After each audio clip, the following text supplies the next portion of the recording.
नाही काय एक लक्षात घ्या की नागपूर ही संत्रा नगरी म्हणून प्रसिद्ध आहे.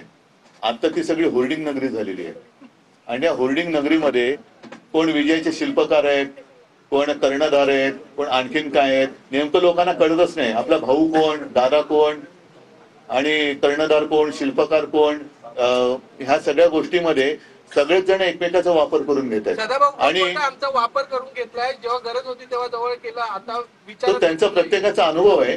अनेक जण, आता मला कोणीतरी विचारलं ना, काही जण तुमच्या संपर्कात आहेत का, नाराज झालेले निरोप येत आहेत आणि त्यांना आता कळतंय की तुमची भूमिका बरोबर होती. तर शेवटी अनुभवासारखा उत्तम गुरु नसतो. तो अनुभवाचा उत्तम गुरु त्यांना मिळालेला आहे. त्यातनं त्यांना शिकवणूक मिळू द्या, मग बघू. त्यांच्या अरे मला उत्तर तर देऊ द्या. त्यांच्या मी म्हटलं ना, अनुभवासारखा उत्तम गुरु नसतो. त्या अनुभवाच्या गुरुने त्यांना उत्तम धडे मिळू द्या. त्याच्यानंतर ते सुधारलेत का बघू आपण.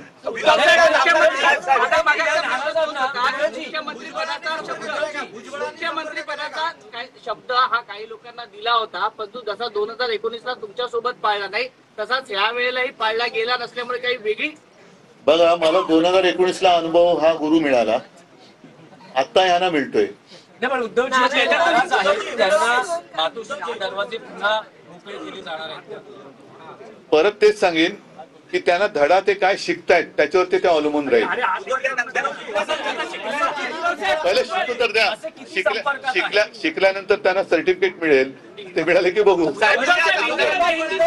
आता काही जणांना म्हणजे खरं खेदजनक आहे, कोणाला मंत्रीपद मिळालं नाही त्यांनी सांगितलं की महाराष्ट्राचा तो बिहार होतोय. आता बिहारच्या नितीश बाबूंनी सांगावं, कारण ते त्यांच्या विरुद्ध बरोबर एनडीए मध्ये, तर नितीश कुमारने सांगावं की बिहारमध्ये असं काय वाईट आहे, आणि यांनी सांगावं की महाराष्ट्र आणि बिहारमध्ये नेमका.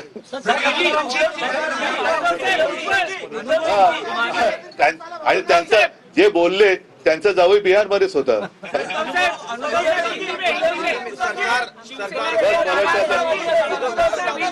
शरद पवार मार्कडवाडीला गेले होते, अनेक नेते मार्कडवाडीला तुम्ही स्वतः जाणार? नाही, मी एवढ्यात नाही जाणार आहे, कारण एक मिनिट मला उत्तर तर पूर्ण करू द्या. मी एवढ्यात मार्केटवाडीला जाणार नाही आहे. जरा आणखीन बाकीच्या पण आमच्या ज्या काही गोष्टी चालू आहेत इतरत्र महाराष्ट्रामध्ये, कोणाकोणाचा काही त्यांच्या शंका कुशंका मांडायच्या त्यांना मी भेटतोय. पण एक दिवस मी जरूर जाईन आणि परत एकदा सांगेन की सगळ्यांनी मार्केटवाडीला जाण्यापेक्षा मार्केटवाडीमध्ये जे लोक राहत आहेत त्यांच्या भावनेचा आदर करा आणि बॅलेट पेपरवरती त्या गावापुरती निवडणूक घेऊन दाखवा.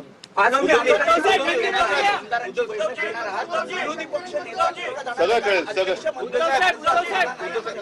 सगळं कळेल.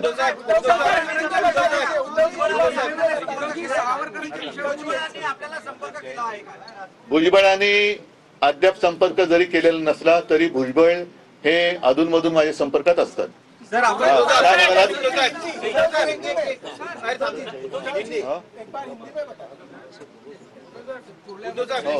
आता एक कोणतरी विचारलं ना प्रश्न, नाही आणखीन मध्ये काय विचारलं.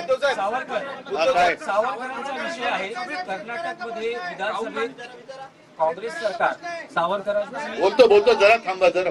सावरकरांची मला एक गोष्ट असं वाटते की काँग्रेस असो वा भारतीय जनता पक्ष असो, यांनी आता सावरकर आणि भाजपने सुद्धा नेहरू बोलणं सोडलं पाहिजे.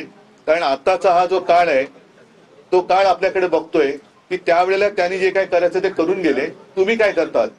त्याच्यामुळे अगदी मोदींनी सुद्धा नेहरूंचं रडगाणं आता बंद करावं आणि काँग्रेसने आता सावरकरांच्या नावाने बोलणं बंद करावं. कारण दोघंही आपापल्या जागी होते. आपण काय करणार आहोत हे लोकांना आता दाखवावं. आणि मुळामध्ये सावरकरांना भारतीय जनता पक्षाने एकदा भारतरत्न द्यायला काय हरकत आहे, का देत नाहीये, द्या ना त्यांना भारतरत्न. मागे जेव्हा फडणवीस मुख्यमंत्री होते तेव्हा 2दा का 3दा पत्र दिले. त्या पत्राचं काय केराच्या टोपलीत गेली ती, मोदीच होते ना पंतप्रधान. अगदी तारखांसकट ती पत्र कधी गेलेत हे माझ्याकडे आहे. त्याच्यामुळे जर महाराष्ट्राच्या मुख्यमंत्र्यांनी तत्कालीन, म्हणजे आताचे तेच आहेत, पण त्यावेळेला केलेली विनंती अद्याप भारतीय जनता पक्षाचे वरिष्ठ नेते मानत नसतील तर त्यांना सावरकरांबद्दल बोलण्याचा अधिकार. शेतकऱ्याचं काय सोयाबीनला कापसाला भाव नाही आहे, विदर्भात शेतकरी मरत आहे, आत्महत्या करत आहे, विदर्भाचा अनुशेष आतापर्यंत भरला नाहीये. आम्ही जेव्हा प्रचार करत होतो त्यावेळेला मी जाहीर केलं होतं की आमचं सरकार आलं असतं तर मी सोयाबीनला 7,000 रुपये भावात जाहीर केला होता. दुर्दैवाने तसं झालं नाही. म्हणूनच मी जे काय म्हटलं की लोक या सरकारला ईव्हीएम सरकार का म्हणतायत, कारण संपूर्ण राज्यात वातावरण यांच्या महायुतीच्या विरुद्ध होतं. शेतकरी त्याही वेळेला खूप संतापलेला होता, त्रासलेला होता. त्याच्या मालाला भाव मिळत नव्हता, हमी भाव मिळत नव्हता, ना कापसाला मिळत होता ना सोयाबीनला. आणि समोरून शेतकरी सांगत होते की उद्धवजी तुमचं सरकार असताना आम्हाला सोयाबीनला भाव चांगला मिळत होता, 6,000 6,500च्या आसपास भाव मिळत होता. बरोबर ना? खरंच आहे. आता मी तेव्हा जाहीर केलं होतं की आम्ही 7,000 रुपये देऊ. लोकांनी, मला नाही वाटत की माझा महाराष्ट्र मला एवढा फसवेल, आणि म्हणून लोकांच्या मनात ही शंका आहे की हे सरकार हे ईव्हीएमचं सरकार आहे. उद्धव ठाकरे- अभि